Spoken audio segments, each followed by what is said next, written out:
Uyanıb qanə namaz üstə Hüseyn, can verir razı niyaz üstə Hüseyn.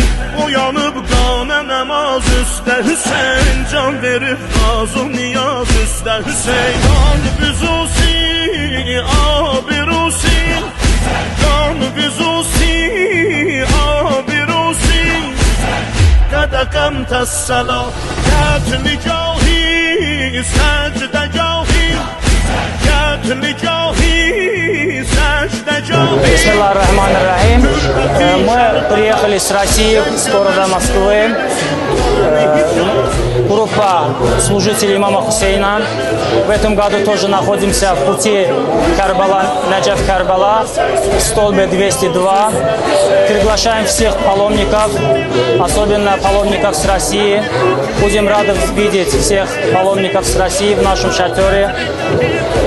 Желаем, чтобы все посетили наш шатер, чтобы мы обслуживали наших паломников, иншаллах.